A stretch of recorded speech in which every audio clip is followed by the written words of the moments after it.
Hello everyone, ইজিজিডির পক্ষ থেকে সবাইকে স্বাগতম জানাচ্ছি। আমি বন্যা দে। আশা করি আপনারা সবাই অনেক ভালো আছেন, ইভেন অনেক ভালো প্র্যাকটিস করতেছেন। টাইপনে পাতের যে ব্যাপারটা, এটা নিয়ে অনেকেরই অনেক সমস্যা থাকে। সঠিকভাবে এটা কিভাবে কাজ করতে পারি আমরা আজকে তা দেখব। তো চলেন কাজ শুরু করি। আমরা ইলাস্ট্রেটরে এসে ধরেন এই লোগোটাই টাইপনে পাতে যদি করি, Ctrl 0 দেই,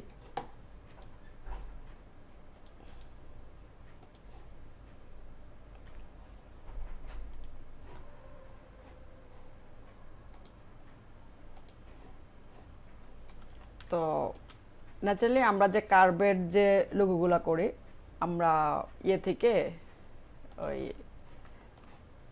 একটা কপি নিলাম, অল্টার ধরে আমরা কিন্তু ওই যে অবজেক্ট থেকে এনভেলপ এন্ড ডিস্টর গিয়েও করতে পারি। কিন্তু এটা দিয়ে করলে আমাদের একটা সমস্যা হচ্ছে, আমরা আর আমাদের টেক্সটটা এডিট করতে পারি না। যে আমি একটা এডিট করতে পারি না তাও না, এডিট করতে পারি, ঠিক আছে। কিন্তু এটার থেকে আমরা আমাদের সব থেকে ভালো যে টাইপনে পাত, এটা সহজ হয়, ঠিক আছে। এটা যে এডিট করতে পারি না তা কিন্তু না, এডিট করতে পারি আমরা। এটা অবশ্যই আমাদের ক্লাসে দেখছি, এনভেলপমেন্ট ডিস্টর্ট ক্লাসে, ঠিক আছে। তো এটার থেকে আমাদের যে ক্লাসটা ওই যে টাইপনের পাত, ওইটাতে ভালো কাজ হয়।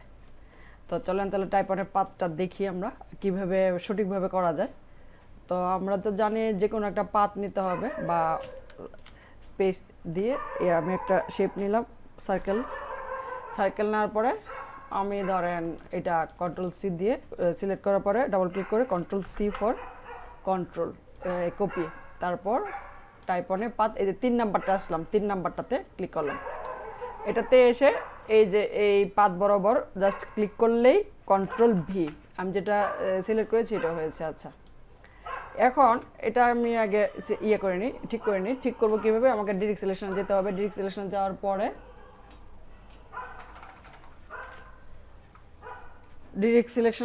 পরে আমরা এই দেখেন আমার এরোটা এরকম হয়ে যায়। যদি আমি ন্যাচারালি দূরে রাখি যেরকম, আর যদি কাছে নিয়ে যেরকম, তাহলে এটা একটা আমার হবে আর এটা একটা আসবে। এটা হচ্ছে ডান পাশ আর বাম পাশ। মিডলটা দেখবেন, এই যে মিডলটা দেখেন, এই যে একটা সিগন্যাল দিছে, ঠিক আছে, এই যে পিঙ্ক কালার যে মিডলে হয়েছে। এছাড়া আপনার যদি স্মার্ট গাইড অন করা থাকলে এটা দিবে। আর হচ্ছে আমরা কিন্তু একটা Ctrl+R দিয়ে রোলার এনে আমরা আমাদের মিডলটা করে রাখতে পারি, ঠিক আছে, সমস্যা নেই। দেন এটা সিলেক্ট করা অবস্থায় আমাদের কি করতে হবে, সিলেক্ট করা অবস্থায় এটা আমরা এই যে এদিকে প্যারাগ্রাফে গিয়ে অ্যালাইনে আনলাম, ঠিক আছে, এই মিডল অ্যালাইনে আনলাম। আচ্ছা, এখন আমরা নিচে একটা লিখবো। নিচে আমাদের কি লেখা আছে, সাকসেস। নিচে আমরা লিখবো। নিচে আনার জন্য এটা আমি ধরেন কপি করলাম, Ctrl+C Ctrl+F, তার মানে এটা কপি হয়েছে, ইভেন এটার উপরে পেস্ট হয়েছে। Ctrl+3 দিয়ে লুকায় রাখলাম, ঠিক আছে, Ctrl+3 দিয়ে লুকায় রাখলাম। এটাকে ধরেন আমি নিচে নিয়ে আসি, শিফট ধরলাম যেন সমান সমান হয়। এখন এটাকে ঠিক করি।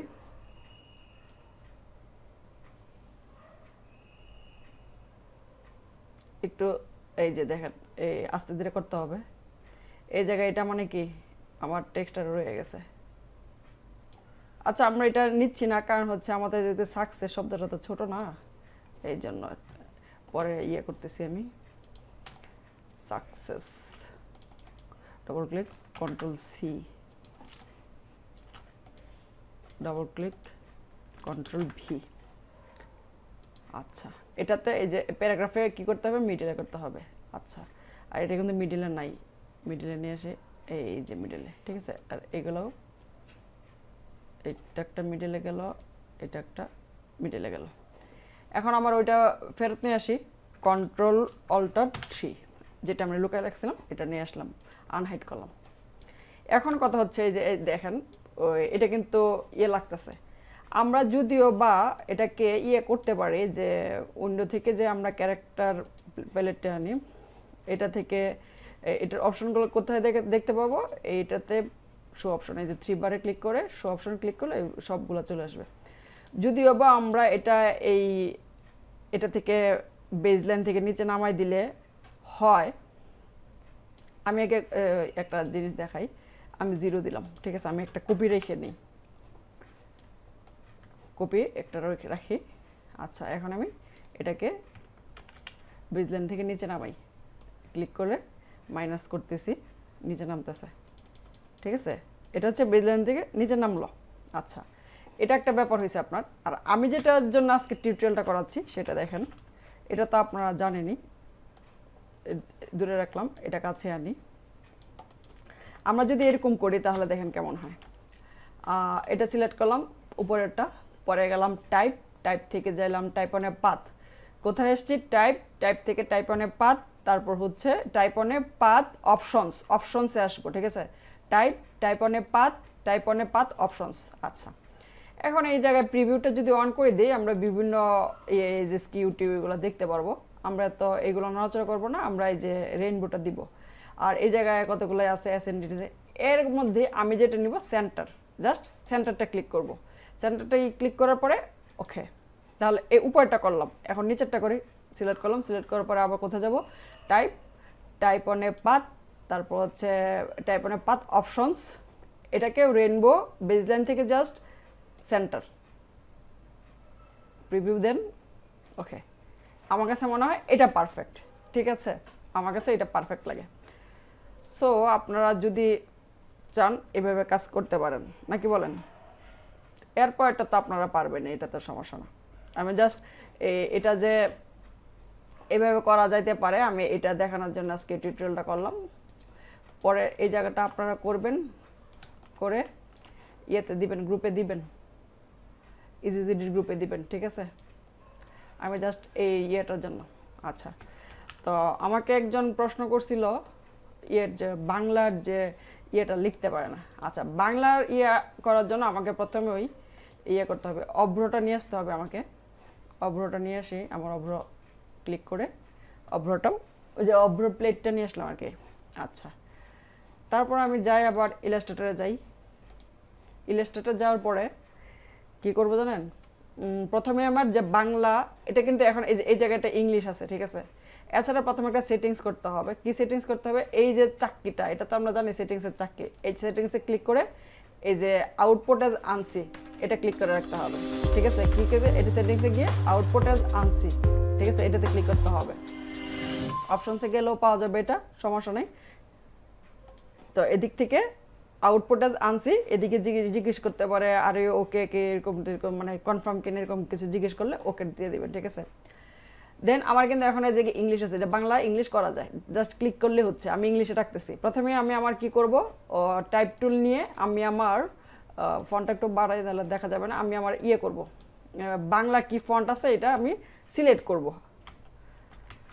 প্রথমে আমি বাংলা ফন্ট সিলেক্ট করব। আচ্ছা, তো বাংলা ফন্ট সিলেক্ট করলাম। বাংলা ফন্ট সিলেক্ট করার পরে আমি আবার এদিক দিয়ে এই ইংলিশ থেকে বাংলা করে দিব। দেন আমি জায়গায় ক্লিক করব, ক্লিক করলাম না। এখন দেখেন RONGDHO, রংধনু,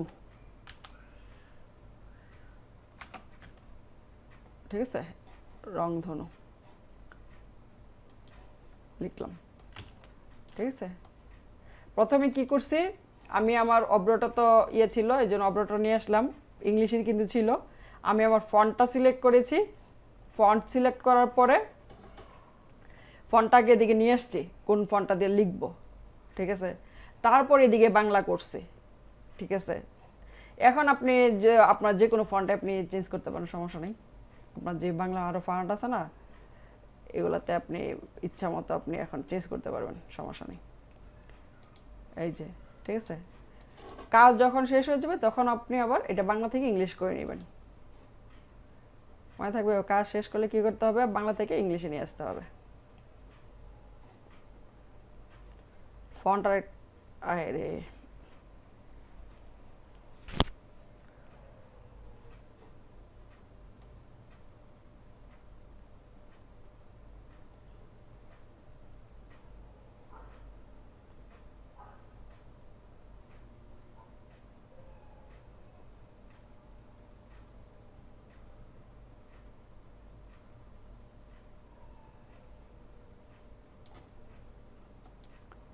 আচ্ছা, পরে আর একটা কাজ করবেন, সবসময় একটা কপি রেখে দিবেন। কপি রেখে যেটাতে কাজ করবেন এটা রাইট ক্লিক করে ক্রিয়েট আউটলাইন করবেন, পরে কাজ করবেন। কারণ হচ্ছে আপনার এই ক্রিয়েট আউটলাইনের মধ্যে যেটা কাজ এটা তো অন্য একটা উইন্ডো নিয়ে আপনার বায়ারকে দিবেন, ঠিক আছে? আর হচ্ছে আর যেটা হচ্ছে যে যেটা এটা এভাবে এটা আপনার জন্য একটা রেখে দিবেন, ঠিক আছে? আচ্ছা, তাহলে আজকে এই পর্যন্তই। টিউটোরিয়াল দেখে কেমন লাগলো জানাবেন। আর কারো কোনো বিষয় টিউটোরিয়াল দরকার হলে আমাকে কমেন্ট বক্সে অবশ্যই জানাবেন, আমি ওই বিষয়ে ভিডিও দেওয়ার চেষ্টা করব। আমার কাজ শেষ, এই যে ইংলিশ করে দিচ্ছি। তাহলে আজকে এই পর্যন্তই, টাটা বাই বাই।